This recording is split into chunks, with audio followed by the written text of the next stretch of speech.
नमस्ते, मेरा नाम अनिल शारदा है और आप दी जर्नलिस्ट अड्डा देख रहे हैं। दिल्ली से सफ़र शुरू हुआ था और इस वक्त हम बिहार में हैं। बिहार के करीब 19 जिलों का सफ़र हम लोग पूरा कर चुके हैं अब तक।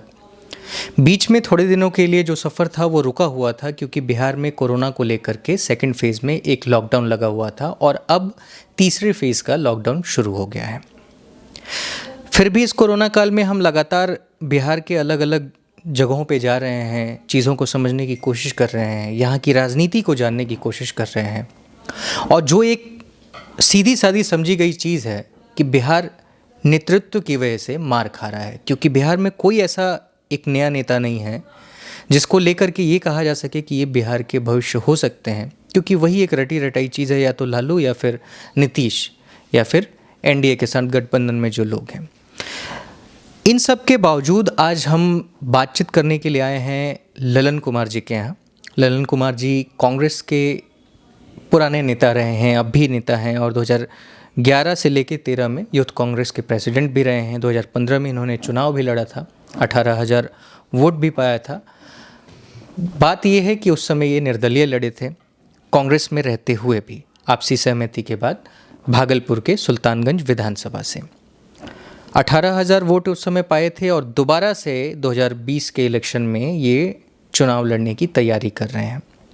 एक पढ़े लिखे नेता के पास जाकर अगर आप बातचीत करते हैं और विकास और बिहार के नए नेतृत्व पे बातचीत करते हैं तो आपको बहुत सारी चीज़ें समझने और जानने को मिलती है। इसीलिए मैं आज इनके पास आया हूँ बातचीत करने के लिए। तो सबसे पहले ललन जी, आपका स्वागत है दी जर्नलिस्ट अड्डा में। जी नमस्कार। मेरा पहला सवाल आपसे ये रहेगा कि कांग्रेस का सफ़र आपका अब तक का कैसा रहा, और बिहार में जो 30 साल की सरकार है, 15 साल बनाम 15 साल की जो बातें हो रही हैं, आपने इन दोनों 15 साल में क्या कुछ ऑब्जर्व किया अपने नज़रिए में बताइए। देखिए, कांग्रेस का सफ़र तो बहुत अच्छा रहा, लेकिन निश्चित तौर से है जो कांग्रेस पार्टी महात्मा गांधी और राजीव गांधी जी और सोनिया गांधी जी के नेतृत्व में चला, निश्चित तौर से सिद्धांत में, मौलिक सिद्धांत में कुछ भटकाव तो निश्चित तौर से हुआ। और 15 साल प्लस 15 साल का जो बिहार का इतिहास है, इस दोनों सरकार ने जातीयता के अलावा और एक दूसरे को बांटने के अलावा जात के आधार पर, धर्म के आधार पर और कोई काम नहीं किया। विकास इनके एजेंडे में कभी रहा ही नहीं है। निश्चित तौर से कुछ समय के लिए सत्ता में कांग्रेस पार्टी भी रही, तो हम अपने कॉमन मिनिमम प्रोग्राम को जब इम्प्लीमेंट करना चाहे तब तक में किसी वजह से महागठबंधन टूट गया और हम फिर विपक्ष की भूमिका में हम आ गए। ऐसी स्थिति में जब आपका गठबंधन टूट जाता है, आप विपक्ष की भूमिका में आ जाते हैं, पर बिहार में अगर विपक्ष को देखा जाए तो बहुत कमज़ोर सा फील नहीं होता है, क्योंकि इनके पास मुद्दे ही नहीं मिलते हैं सरकार को टारगेट करने के लिए। देखिए, विपक्ष की जो भूमिका है वो राष्ट्रीय जनता दल की भूमिका है और वो अपने मुद्दों पे उठा रही है। कांग्रेस पार्टी का इतिहास है, कांग्रेस पार्टी कभी भी सत्ता के लिए संघर्ष नहीं की है। हम उन लोगों की आवाज़ बनने की कोशिश किए हैं जिनकी आवाज़ दबी कुचली है।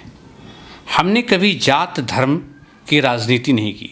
कांग्रेस पार्टी में देखेंगे हर एक लोगों के जातों का समावेश है, हर धर्म का समावेश है, और हम जो मूल भौतिक सुविधाएं का जो अभाव है बिहार में, उस मुद्दों पर कांग्रेस पार्टी हर समय अपनी अग्रणी भूमिका में रही है। ललन जी, आज जो बिहार की राजनीतिक स्तर है, जो हाल है, इसमें कांग्रेस कहीं नज़र नहीं आता है। इसका क्या कारण है? देखिए, कांग्रेस पार्टी अपनी भूमिका निभा रहे हैं। राजनीतिक स्तर में गिरावट हुई है, उसमें कोई दो मत नहीं है।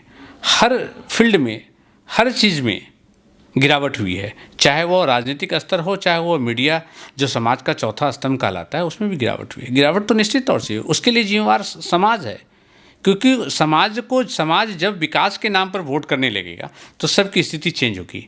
आप जब जात के आधार पर वोट कीजिएगा, पार्टी के आधार पर वोट कीजिएगा, तो नुकसान तो होना है। आपको उम्मीदवार में निश्चित तौर से देखना चाहिए कि वो उम्मीदवार कितना पढ़ा लिखा है, उसकी पॉलिटिकल बैकग्राउंड क्या है और क्रिमिनल बैकग्राउंड क्या है। क्रिमिनल बैकग्राउंड को एबिलिटी मत समझिए, लेकिन ये दुर्भाग्य है बिहार का कि क्रिमिनल बैकग्राउंड को एबिलिटी लोग समझ रहे हैं, पब्लिक समझ रही है, पब्लिक उसको वोट दे रही है। तो वैसे लोग जब चुनाव में जीत कर आ रहे हैं तो उससे अच्छे समाज की कल्पना आप कैसे कर सकते हैं? हर एक पार्टी को चाहिए, मैं आपके माध्यम से अपील करना चाहूँगा, हर एक पार्टी को वैसे उम्मीदवारों का सिलेक्शन करना चाहिए जिनका बैकग्राउंड कम से कम वो नहीं हो, जिनका बैकग्राउंड क्रिमिनल बैकग्राउंड हो, जो किसी ऐसे जघन अपराध के एक्यूज्ड हों जिससे सोसाइटी में एक गलत संदेश जाता है। वैसे पॉलिटिकल जीवन में बहुत सारे केस मुकदमे होते हैं, हम पर भी केस मुकदमे हुए हैं, लेकिन वैसा केस जिससे समाज में एक गलत संदेश जाता हो, वैसे लोगों को कभी प्रायोरिटी नहीं देनी चाहिए। ठीक है।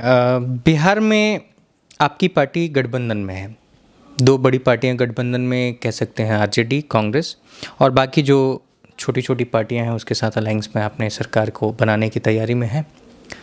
सवाल यहाँ पे ये होता है कि बिहार के जो मुख्य विपक्ष है वो सरकार पे इल्ज़ाम लगाता है कि कोई सुविधाएं नहीं हैं, अस्पतालों की बुरे हालात हैं, लोग इस समय चुनाव कराना चाहते हैं, विपक्ष चुनाव से भागना चाहता है। विपक्ष सीधा कहना है, यानी कि तेजस्वी यादव का सीधा कहना है कि हम नहीं चाहते हैं कि जो हमारे वोटर हमें वोट देने आए वो वोट देने के बाद बूथ से शमशान घाट जाएं। ठीक है, उनकी बात बहुत अच्छी है, पर क्या इस समय चुनाव से दूर भागना ये नहीं दर्शाता है कि विपक्ष कमज़ोर है? विपक्ष कमज़ोर नहीं है। निश्चित तौर से दबे जुबान से आपको मानना होगा कि लालू यादव के 95 के एक भाषण का वाक़या मुझे याद आता है कि लालू यादव ने गांधी मैदान में एक भाषण दिया था कि जब इंसान ही नहीं बचेगा तो मंदिर में पूजा कौन करेगा, और मस्जिद में अजान कौन भरेगा, और चर्च कौन जाएगा। एक अच्छे समाज के लिए इंसान का रहना ज़रूरी होता है। तो तेजस्वी यादव जी यंग नेता हैं, उनकी भी विजन है, वो अच्छी बात कर रहे हैं। कांग्रेस पार्टी भी इस मुद्दे को सपोर्ट कर रही है कि कोरोना महामारी जो पूरे देश में, ख़ास तौर से जो बाल्यावस्था से युवा अवस्था में बिहार में आ गया है, और राज्यों में तो बाल्यावस्था में भी उसको समाप्त करने का महाराष्ट्र ने, तेलंगाना ने, आंध्र प्रदेश में काम किया, लेकिन बिहार की सरकार ने जो कोरोना जो बाल्यावस्था में थी अब युवा अवस्था में है, उस विजन को देखते हुए हम लोग ये चाह रहे हैं कि चुनाव अभी टलना चाहिए, पहले इंसान बचना चाहिए। इंसान बचेगा तो ही ना चुनाव और सत्ता और संघर्ष की कहानी होगी। तो विपक्ष पूरी तरह, हम लोग के यूथ, कांग्रेस के लड़के, यूएनएसआई के लड़के, राष्ट्रीय जनता के लड़के, सैनिक की पार्टी के, उपेंद्र कुशवाहा की पार्टी के, सब लोग कोरोना से रोकथाम के लिए हम लोग काम कर रहे हैं। लेकिन नीतीश कुमार क्या कर रहे हैं? नीतीश कुमार वर्चुअल रैली कर रहे हैं, दूसरी पार्टी को तोड़ने का काम कर रहे हैं, दूसरे लोग को जोड़ने का काम कर रहे हैं, लेकिन इनके कार्यकर्ता कहीं से इंसानियत के नाम पे काम नहीं कर रहे हैं। ये दुर्भाग्य है। इस बार की इलेक्शन में लालू यादव की भूमिका क्या रहेगी? लालू यादव की भूमिका महत्वपूर्ण है। लालू यादव एक देश के ऐसे शख्सियत हैं जो सांप्रदायिक शक्ति रोकने के लिए उन्होंने कभी हर समय सेक्रीफाइस किया। अगर उनको कॉम्प्रोमाइज़ करना होता तो लालू यादव आज घूमते, आज लालू यादव जेल के अंदर में नहीं होते। निश्चित तौर से प्रत्यक्ष और अप्रत्यक्ष से जितने भी न्यायपालिका हो, चाहे ईडी हो, चाहे सीबीआई हो, वो किस तरह से काम कर रही है वो देश की जनता के पास है। दुष्यंत चौटाला हरियाणा के जैसा क्या तेजस्वी के पास ऑप्शन नहीं आया? नहीं, मैंने आपको कहा कि लालू यादव ने सांप्रदायिक शक्ति को रोकने के चलते अपने आप को बलिदान किया है। नहीं तो दुष्यंत चौटाला के ऑप्शन अमित शाह ने तो खोल के रखे हैं कि हमारे यहाँ आओ, वॉशिंग मशीन से धो जाओ, वो तो ऑप्शन खुले हुए हैं। लेकिन तेजस्वी यादव ने और लालू यादव ने कॉम्प्रोमाइज़ नहीं करने का काम किया। वो बधाई के पात्र हैं कि वो इस बिहार को टूटने से और दंगा होने से वो हर समय बचाने का काम किया है। अभी के जो पिछला 3 साल रहा आपका गठबंधन टूटने के बाद, और वापस नीतीश कुमार जी जो बीजेपी के साथ वापस चले गए सुशासन की सरकार के साथ, कैसा 3 साल को देखते हैं? देखिए, नीतीश कुमार कभी वापस नहीं गए। नीतीश कुमार के माइंड में ही गंदगी है। उनकी नीति और सिद्धांत और कथनी और करनी में बहुत सारा अंतर है। आप उनके इतिहास को उलट कर देख लीजिए, सारा स्पष्ट है। उस पर कुछ कहने की और जनता को समझाने की आवश्यकता नहीं है। हमारा आने वाले इलेक्शंस में कांग्रेस पार्टी का मौलिक सिद्धांत है जनता के न्याय के लिए संघर्ष करना, दबे कुचले की आवाज़ बनना। सत्ता में हम आए या नहीं आए उससे राहुल गांधी का कोई कम नहीं है, हमें संघर्ष करना है। बहुत महत्वपूर्ण सवाल मैं आपसे पूछने जा रहा हूँ, ये कि बिहार में जितने भी लोग जीते अब तक और जितनी भी सरकारें रहीं, सब ने कहा कि रोजगार रोजगार रोजगार, लेकिन रोजगार कहीं बिहार में दिखा ही नहीं। मैं आपसे 2-3 सवाल पूछना चाहता हूँ कि क्या लुधियाना में जो शॉल और ऊनी वस्त्रों का फैक्ट्रियाँ हैं, क्या वो बिहार में नहीं लग सकती? क्या साड़ी फैक्ट्री जो गुजरात में है वो बिहार में नहीं लग सकता है? और क्या आईटी हब बेंगलोर के बाद क्या पटना में नहीं बन सकता है? क्या आप लोग आएंगे तो ऐसा कुछ करेंगे या फिर आप लोग भी कह के ही निकलने वाले हैं? विकास के नाम पर जब तक यूथ जनरेशन ये जात पात से उठ के राजनीति और वोट नहीं करेगी, कोई नेता विकास करने के लिए राजनीति नहीं कर रहा है। किसी पार्टी के लोग और सिर्फ वोट की राजनीति कर रहे हैं। ये हमें मानना होगा। अगर यूथ जनरेशन अगर समझेगा कि हम जात के आधार पर वोट ना करें, हमें वोट विकास के नाम पे करना है, तो निश्चित तौर से यहाँ सारे इंडस्ट्रीज भी लगेंगे और अच्छे लोग आएंगे। 1840 में बिहार में रोजगार के लिए सबसे पहले चीनी मिल शुरू हुआ था पूरे देश का, और ये जानकारियाँ पुष्पम प्रिया चौधरी दे रही हैं बिहार में। और सर सन 2000 आते आते ये सारी चीज़ें बंद हो गई। मैं खुद भी 19 ज़िले घूम के आया हूँ। मैंने देखा है कि जो शुगर फैक्ट्रियाँ पहले बिहार का मुख्य रोजगार का केंद्र हुआ करती थी वो कहीं ना कहीं ख़त्म हो चुकी है, और ये सब ज़्यादातर लालू राज में ही ख़त्म हुआ, लेकिन नीतीश के राज में खुला भी नहीं। इस पे आप क्या कहना चाहते हैं? देखिए, कांग्रेस 1840 में सरकार किसकी थी? देश आज़ाद जब हुआ उसके बाद भी कांग्रेस पार्टी ने सिल्क और कारखाना सब बैठाने का काम किया, चाहे बेगूसराय के रूप में बेगूसराय में फर्टिलाइज़र कारखाना हो, चाहे सिंदरी में खाद कारखाना हो, या जितने भी इंडस्ट्रीज बैठे हैं पूरे देश में, वो कांग्रेस पार्टी की देन है। हमारी सरकार उद्योग और इंडस्ट्रीज बैठाने का काम किए, फिर जो सत्ता में आए हैं उसको डेवलप नहीं कर सके, तो उनका दोष है, हमारा तो कोई दोष है नहीं। हमने तो विकास किया है, हमने तो इंडस्ट्रीज बैठाया है, हमने तो जात की राजनीति ही नहीं कभी की। हम तो हर समय विकास की राजनीति की है, और आज भी हमारा प्रिंसिपल वही है, कांग्रेस के वही सिद्धांत है। कांग्रेस इंडिपेंडेंट क्यों नहीं फिर आती है? देखिए, कांग्रेस को इंडिपेंडेंट लड़ना चाहिए, ये मेरी व्यक्तिगत राय है, लेकिन देश और राज जिस मुहाने पे खड़ा है, आज सबसे डर, एक भयावह डर है पीछे हमारे।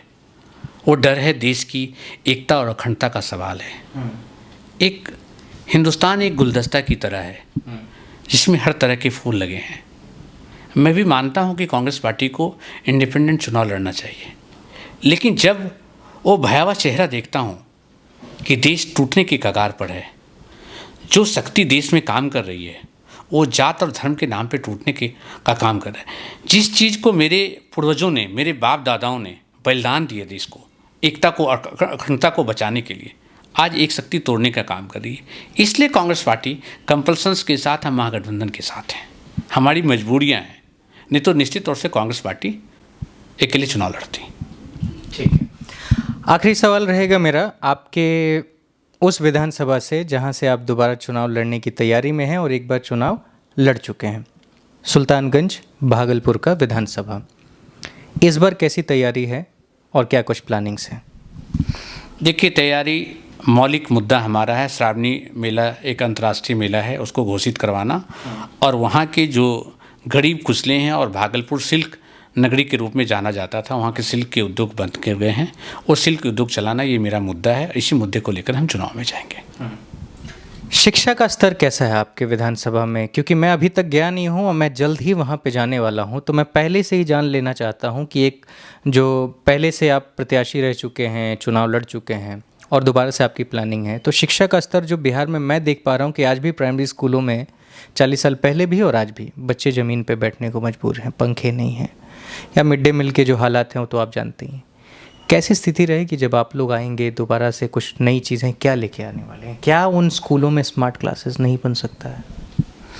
देखिए, कांग्रेस पार्टी और कांग्रेस पार्टी के कार्यकर्ता काम करने पर विश्वास करते हैं। हम आज झूठी बातें आपको कहें कि कांग्रेस के विधायक होंगे, कांग्रेस की सरकार होगी तो हम ऐसा करेंगे, नहीं। वक्त के साथ आप देखिएगा, वक्त कहेगा कि कांग्रेस पार्टी ने स्कूल और शिक्षा और स्वास्थ्य में क्या परिवर्तन किया, और 30 सालों में 15 साल और 15 साल की सरकार ने क्या परिवर्तन किया, वो जनता के सामने है। ठीक। ललन कुमार जी हमारे साथ थे और इनसे बातचीत हुई। एक चीज़ के लिए सर धन्यवाद रहेगा आपका कि आप बहुत सलीके से और शॉर्ट में आंसर देने के लिए आप जाने जाते हैं। हर सवाल का आपने बखूबी जवाब दिया बिना खींचतान के।